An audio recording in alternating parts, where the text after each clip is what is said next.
আরবার জোর করে মুখরকে কেবিনে নিয়ে গেল। তারপর ওখানে গিয়ে মাস্ক ক্যাপ খুলে ফেললো। সেগুলো খুলতেই আরবাজ দেখলো মুখরের মুখটা লাল হয়ে গেছে। ও ওকে হাত মুখ ধুয়ে আসতে বলল। শেখ শাহনওয়াজ মেহবিনের খবর শুনে কুদ্দুসকে নিয়ে খাবার আনিয়েছিলেন বাড়ি থেকে। মুখর হাত ধুয়ে এসে দেখলো আরবাজ খাবার বেড়ে বসে আছে। আরবাজ গিয়ে মুখরের হাত ধরে বসালো, নিজের হাতে ভাত মেখে তুলে বলল, আল্লাহ আমাদের জন্য যথেষ্ট এবং তিনি কতই না উত্তম কর্মবিধায়ক। এই আয়াত দ্বারা কি বুঝলি? যারা আল্লাহর উপর ভরসা করে তাদের আল্লাহ তাআলা ভালোবাসে এবং তিনি তার বান্দারে নিরাশ করে না।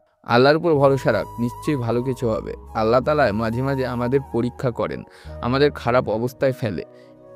এটাও তেমন একটা পরীক্ষা। মনে কর, ধৈর্য ধরে এই সময়টা পার করতে পারলেই তুই সফল। সব শুনে মুখর বলল, এসব কিছু তুই বলছিস? আরবাজ মুখরের দিকে তাকিয়ে বলল, বছরখানেক আগে কাব্যের বিহিনী পেজ থেকে একটা পোস্ট করা হয়েছিল, আল্লাহর উপর তোয়াক্কুল করা শিখুন, তার উপর ভরসা রাখুন, ইনশাল্লাহ জীবন সহজ হয়ে যাবে। মুখর আর কিছু বলল না। মুখর হা করছে না দেখে আরবাজ বলল, নে এবার হা কর। মুখর হা করলো। আরবাজ খুব একটা ওকে খাওয়াতে পারলো না। হালকা খেয়ে মুখর পানি খেয়ে বলল, আমাকে জ্ঞান ছাড়লি, নিজে খাচ্ছিস না কেন? তাড়াতাড়ি খেয়ে নে, আমি কিন্তু তোকে খাওয়ার জন্য তোয়াতে পারবো না। মুখরের কথায় আরবাজের একটু ভালো লাগলো। ও যে টেনশন কম করতে চাইছে সেটা বুঝতে পারলো। আরবাজ বলল, আমি তোর মতো নাদান বাচ্চা নই যে একটুকেতেই কান্নাকাটি করব। এত কিছুকেও তুই এতটুকু বলছিস? তুই কেমন রে? তোর একটুও মায়া মহব্বত নেই? মুখরের কথা শুনে আরবাজ কিছু বলল না। ও অন্যদিকে ঘুরে গেল। মুখর সামনে আসলো, তখন আরবাজ খেতে শুরু করলো। তা দেখে মুখর একটা দীর্ঘশ্বাস ফেলে মাস্ক পরে কেবিন ছেড়ে বেরিয়ে গেল। ডাক্তারের সাথে কথা বলে মেহবিনের কেবিনে গেল।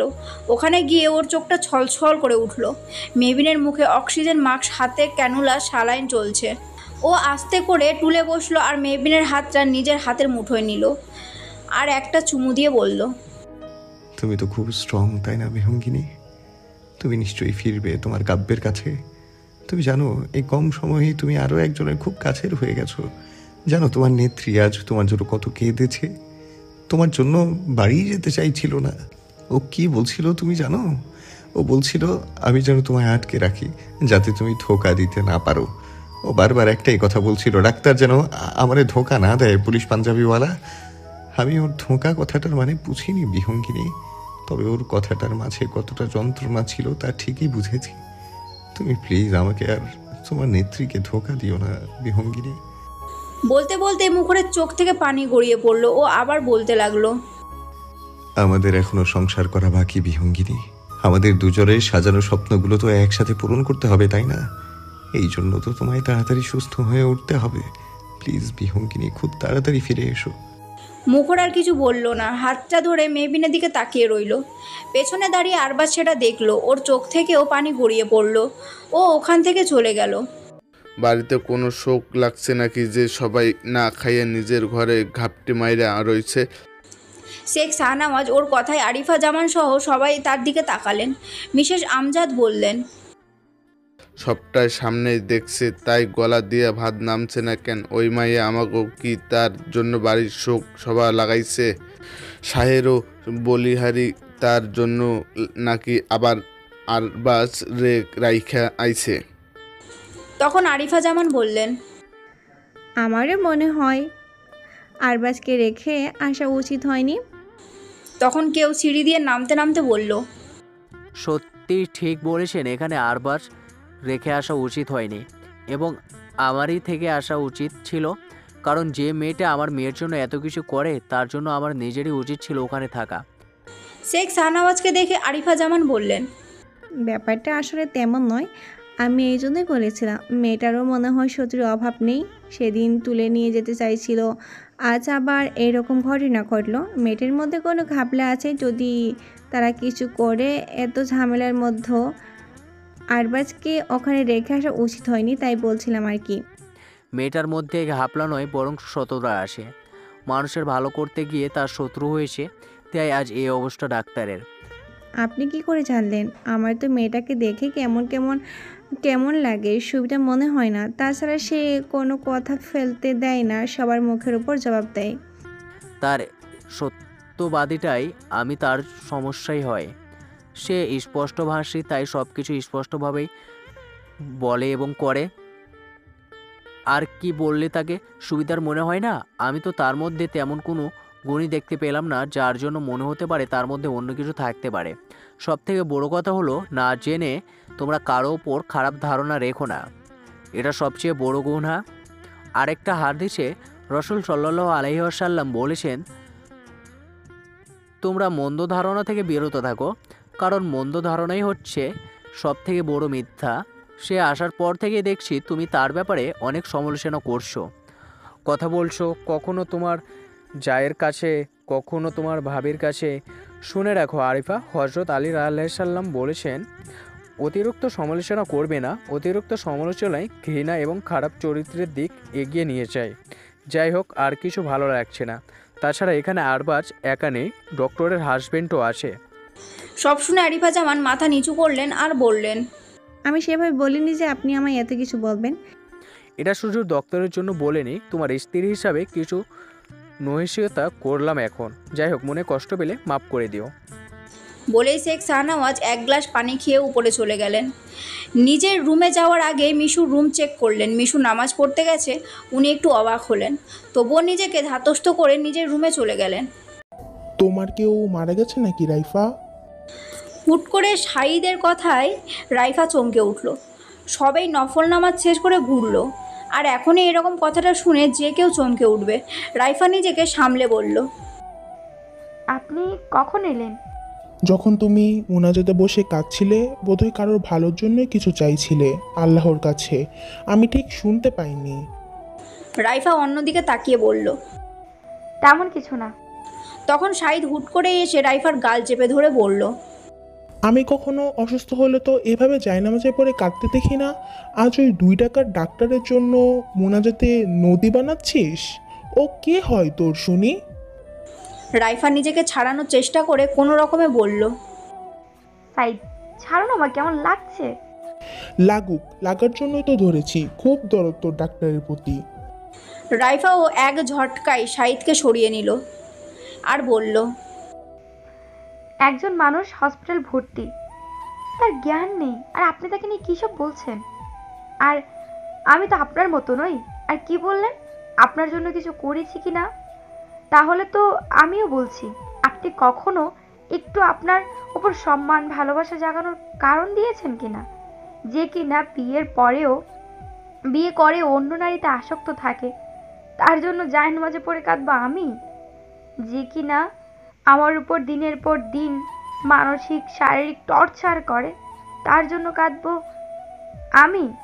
বাড়িতে একটা কুকুর থাকলেও নাকি তার উপর মায়া তৈরি হয়ে যায়, আর আমি তো মানুষ, একই ছাদের নিচে থাকি, তবুও কোনোদিন আমার উপর একটু দয়া মায়া দেখাননি।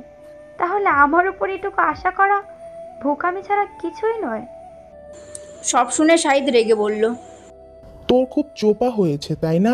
এই চোপা কি করে ভাঙতে হয় সেটাও আমি জানি। শুধু কাকার জন্য তোকে কিছু করতে পারি না, না হলে এতদিনে তোকে জ্যান্ত পুঁতে দিতাম আমি। বলে শাহিদ ফোন নিয়ে রুম থেকে বেরিয়ে গেল।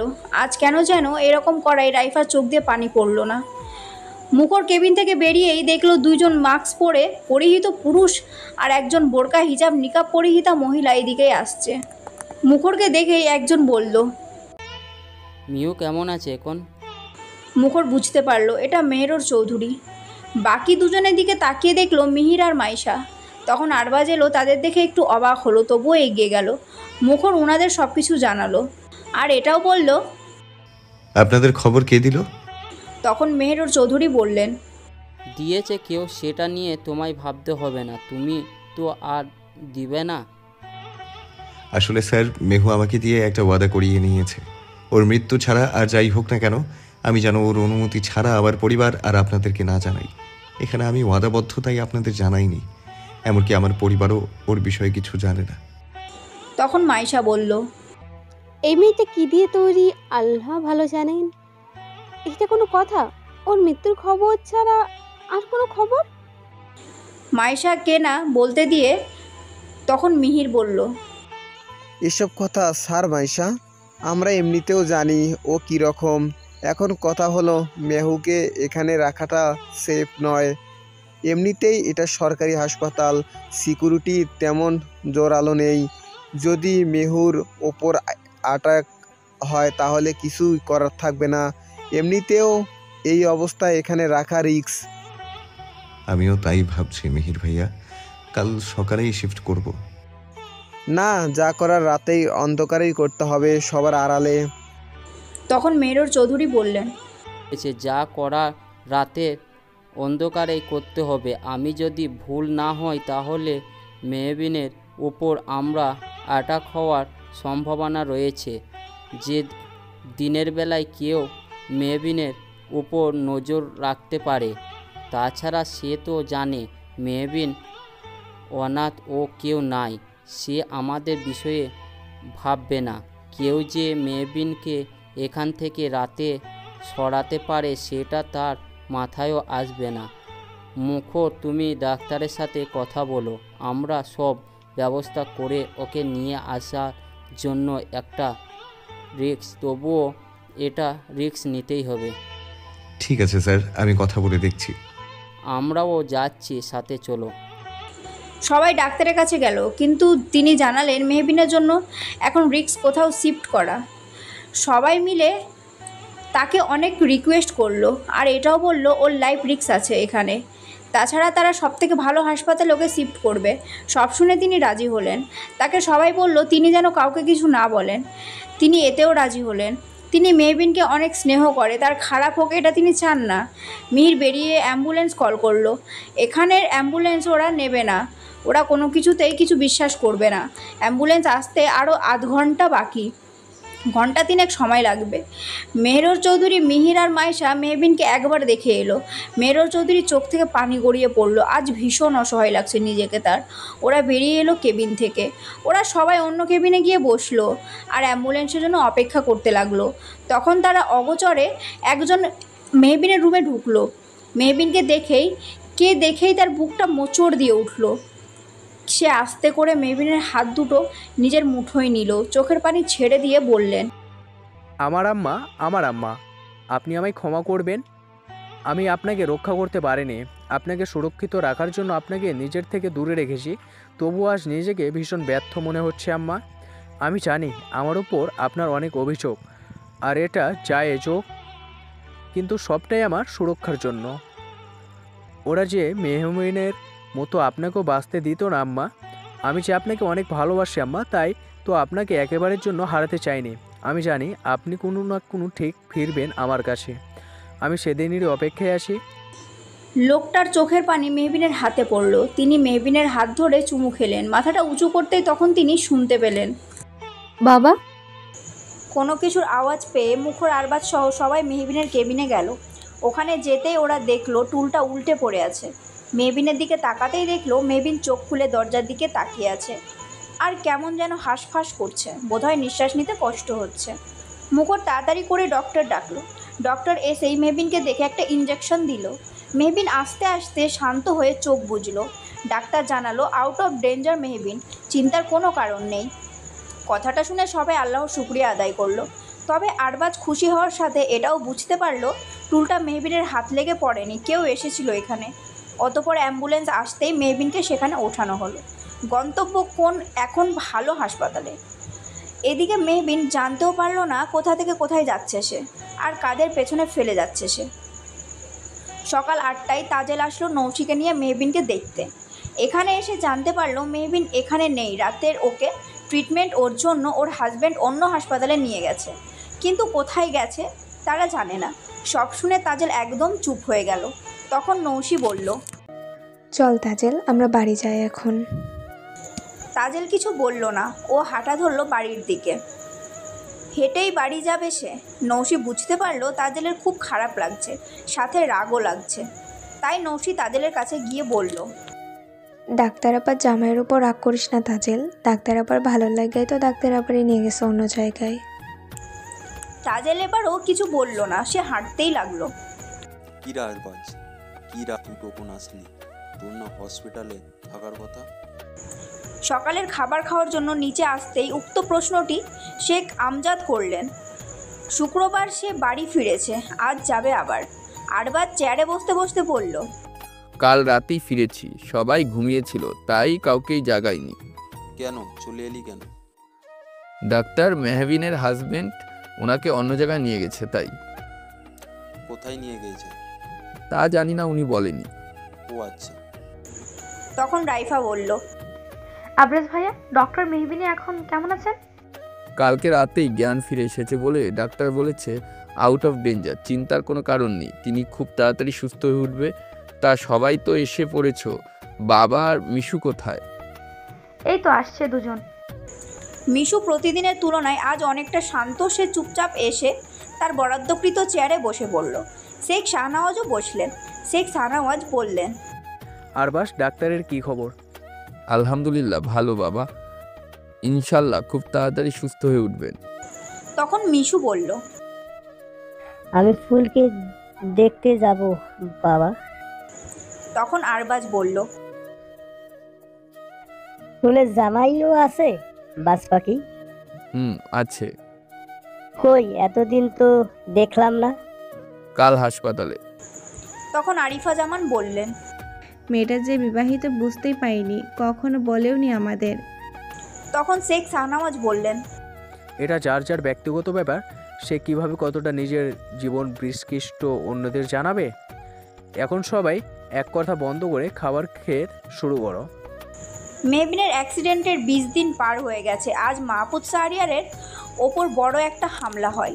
তিনি কোথা থেকে অফিসে ফেরার পথে উক্ত ঘটনা ঘটে। তখন তিনি অপারেশন থিয়েটারের ভেতরে রয়েছেন। অবস্থা খুবই খারাপ, 3টে গুলি লেগেছে ওনার। পুরো শাহরিয়ার পরিবার থিয়েটারের বাইরে দাঁড়িয়ে আছে, এমনকি মুখর নিজেও পাথরের মতো দাঁড়িয়ে আছে। মিসেস মাহমুদ সেই কখন থেকে কাঁদছেন। মিসেস আসলাম তাকে সামলাচ্ছেন, নাফিয়াকে নিশা সামলাচ্ছে, আসলাম শাহরিয়ার তার মাকে অর্থাৎ আসিয়া খাতুনকে, আলভি ওষুধপত্র রক্তের সব কিছু ব্যবস্থা করছে। এই সময় মুখরের পাশে কেউ নেই। সে একা দেওয়ালের সাথে চেপে দাঁড়িয়ে অপারেশন থিয়েটারের দিকে তাকিয়ে আছে। ভীষণ কান্না পাচ্ছে তার, কিন্তু সে কাঁদলে তার মা আর বোনসহ পুরো পরিবার আরও ভেঙে পড়বে, তাই শক্ত হয়ে রয়েছে। মিসেস আসলাম শাহরিয়ারের কাছে এসে বললেন, এখানে মেহবিনের থাকা উচিত নয় কি? পরিবারের এই অবস্থা, তারপরেও যে হাসপাতালে সে সম্পর্কে তার শ্বশুর, তার ওপর কি মেহবিনের কোনো দায়িত্ব নেই? মানলাম ও আমাদের বাড়িতে থাকে না, ওকে উঠিয়ে আনা হয়নি, কারোর সাথে পরিচয়ও করিয়ে দেওয়া হয়নি। মা ওর ওপর কিছু শর্তারোপ করেছেন, তাই বলে কি খারাপ সময় ও সব ছেড়ে দেবে, পরিবারের পাশে থাকবে না? কথাটা ওখানেই থাকা সবাই শুনল। মুখর ওর মা ওর বোনের কানেও গেল। মুখর পুরোটা শুনে আরও পাথর হয়ে গেছে। সব শুনে আসলাম শাহরিয়ার মুখরের কাছে গিয়ে বলল, আরবাজ ভাইয়ার। হুট করে আসিয়া খাতুন আসলাম শাহরিয়ারকে না বলতে দিয়ে মুখরের সামনে এসে দাঁড়িয়ে বললে, সারা শহর জানে হাসপাতালের বাইরে সাংবাদিক পুলিশকে অভাব নাই, আর ও জানবও না তোমার বাড়ির বউ। হ্যাঁ, পরিবারের ওপর এত বড় একটা ঝড় যাইতেছে, সে কই নাকি আসবো না? সে কি তার শ্বশুরের মরার জন্য অপেক্ষা করতেছে, নাকি এখন আসবার পারতেছে না? সারা শহর জানে মাহফুজ এর এই অবস্থা। তোমার বউ কি শুনে নাই কিছু? আবার বড় বড় ডায়লগ দেয়। সে সবাই রে আপন ভাবে, সে মাহফুজ রে নিজের বাবা মনে করে। বাপের এরকম খবর শুই না কোনো মেয়ে কি বইসা থাকতে পারে, নাকি সে কোনো ঝামেলায় পড়বো না দেইহাই আসতেছে না? তার কি কোনো দায়িত্ব নাই? এখন তো মনে হইতেছে তার সাথে তোমার বিয়া দেওয়াটাই ভুল হইছে, যদিও আমার আগেই মনে হয়েছিল একটা পরিবারহীন মাইয়া কখনো পরিবারের মূল্য বুঝবো না, ও বুঝতে পারবো না সম্পর্ক কেমন হয়, সম্পর্কের গুরুত্ব। উনি আর কিছু বলতে পারল না, কারণ মুখর এক দৃষ্টিতে করিডোরের দিকে তাকিয়ে আছে। মুখরের থমকানো চেহারা দেখে তিনি মুখরের দৃষ্টি অনুসরণ করে সেদিকে তাকালো, আর তাকিয়েই থমকে গেল। কেউ একজন আসছে, এক হাতে স্কাউচে ভর দিয়ে, মাথায় ব্যান্ডেজ, ওড়না এমনিতেই মাথায় দিয়ে রেখেছে, তার ওপর কালো ক্যাপ, মুখে মাস্ক। 3/4 হাতার গোল জামায় হাতের ব্যান্ডেজটাও স্পষ্ট। সে ধীরে ধীরে এগিয়ে আসছে। তার পেছনে একজন ছেলে আর একজন মেয়ে। তা দেখে মুখর বলল,